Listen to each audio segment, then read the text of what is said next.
Hello and welcome to Tea Break Film Reviews. My name's Michelle and today I'm going to be recapping and briefly discussing all the winners from the Oscars 2022.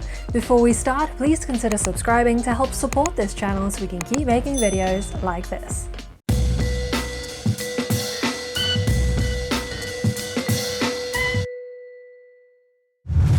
Best Picture.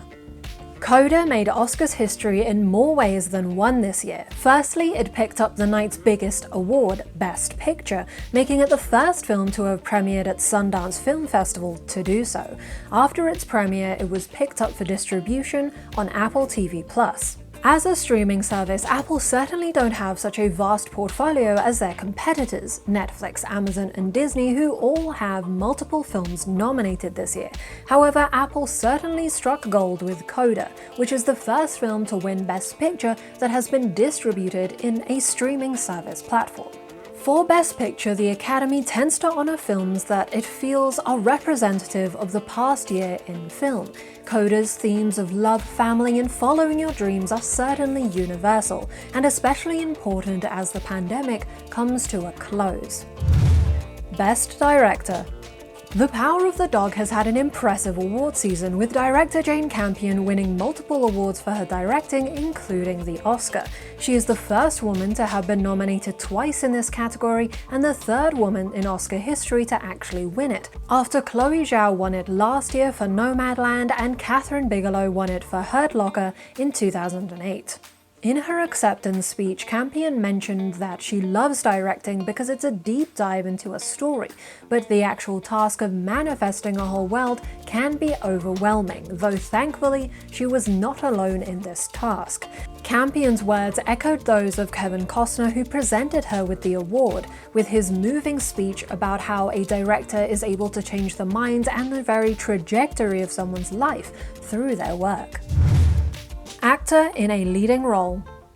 Will Smith had a turbulent night. Despite winning the award for actor in a leading role for his performance as Richard Williams in King Richard, he is likely to be remembered more for the moment where he walked on stage and slapped presenter Chris Rock in the face. This was following a G.I. Jane comment that Rock made about Smith's wife, Jada, alluding to the bald head that she has due to her alopecia. Following his win, Smith broke down in tears during his speech. He apologized to the Academy and his fellow nominees, comparing himself to his character, saying, "Art imitates life. I look like the crazy father, but love will make you do crazy things."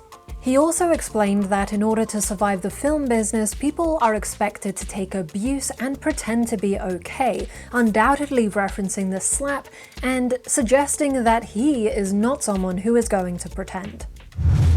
Actress in a leading role. Jessica Chastain won the Oscar for Actress in a Leading Role for her impressive and outrageously entertaining portrayal of real-life televangelist and queer icon Tammy Faye, in a film based on a documentary released in the year 2000, famously narrated by RuPaul. Chastain took the opportunity in her speech to draw attention to the anti-LGBTQ legislation that is appearing across the United States, saying it's only there to further divide people. At the end of her speech, she addressed those who might be feeling hopeless or alone, saying that they are unconditionally loved for their uniqueness. Actor in a supporting role. In the second of Coda's wins, Troy Kotsur picked up the award for actor in a supporting role, becoming the first male deaf actor to win in this category.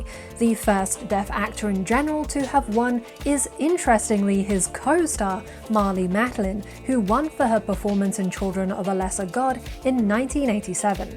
Ye Jung-yoon presented the award to Kotsur, first announcing it in sign language before saying it verbally.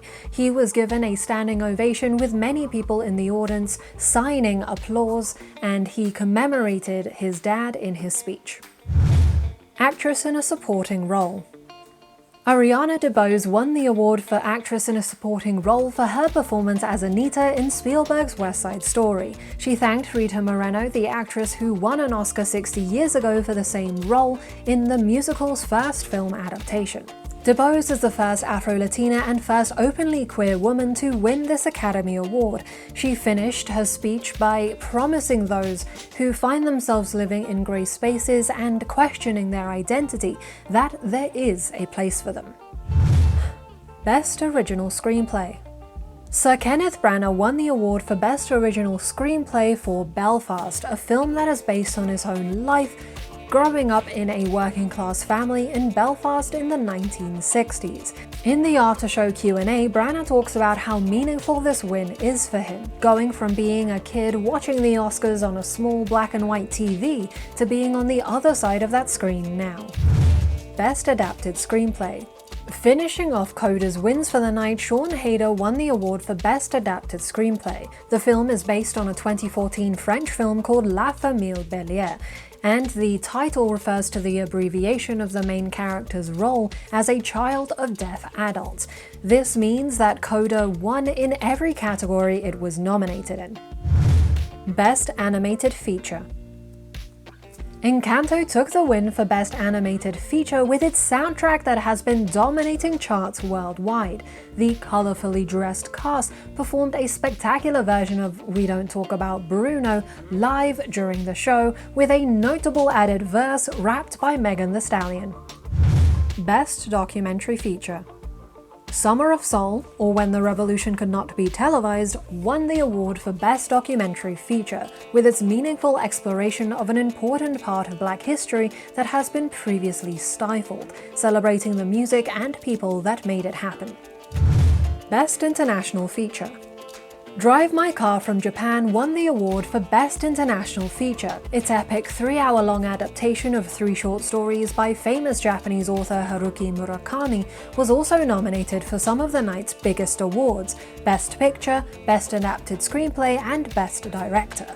The music rudely cut off director Ryusuke Hamaguchi's speech a few times, but he was eventually able to thank the Academy, the production companies that brought the film to the US, and his actors. Best Cinematography, Best Film Editing, Best Sound, Best Original Score, Best VFX, Best Production Design. June swept up most of the remaining awards, making my job a whole lot easier. The first chapter in Denis Villeneuve's epic adaptation of Frank Herbert's beloved novel makes a stunning visual impact and has a particular tone and flow that makes it a unique cinematic experience. If you want to hear my full thoughts on the film, including about Hans Zimmer's Oscar-winning score, which he had to turn down Christopher Nolan in order to make, then feel free to check out the link above or in the description below. Best Original Song. Billie Eilish and her brother Phineas O'Connell won the award for Best Original Song with No Time to Die from the final Daniel Craig James Bond film of the same name. They gave an electrifying performance of the song live during the show, inspiring goosebumps all around. Best Costume Design. Jenny Bevan won the award for Best Costume Design for her work on Cruella, a film which would truly be nothing without its costumes. They transported the characters from animation to live action and into the punk rock movement of the 1970s. She has previously won Oscars in this category for her work on Mad Max Fury Road and A Room with a View. Best Makeup and Hairstyling. Linda Dowd, Stephanie Ingram, and Justin Raleigh won the award for Best Makeup and Hairstyling for their work on The Eyes of Tammy Faye, where they transported their actors across decades and brought to life the signature look of Tammy Faye. Best Live Action, Animated, and Documentary Shorts. Last but not least, we have the shorts. Best Live Action Short was awarded to The Long Goodbye, which depicts a family whose life is devastated when a far-right march arrives on their doorstep. Best Animated Short was awarded to The Windshield Wiper, in which a man sits in a cafe and attempts to answer the question, "What is love?" Finally, Best Documentary Short was awarded to The Queen of Basketball, about Lucy Harris, who is the first and only woman to have been officially drafted into the NBA. If you're interested in going on an Oscar-winning shorts binge, then all 3 of these films are available to watch for free on YouTube. There we have it, the Oscars 2022 recapped. Thank you for watching. Please like this video if you enjoyed it, subscribe and hit the bell icon if you want to see more videos, and comment with your thoughts on the topic. Who do you think should or shouldn't have won? For more film content, feel free to follow us on Twitter, Letterboxd and TikTok. Links in the description. Otherwise, this has been Tea Break Film Reviews. My name's Michelle, and I hope you have a great day.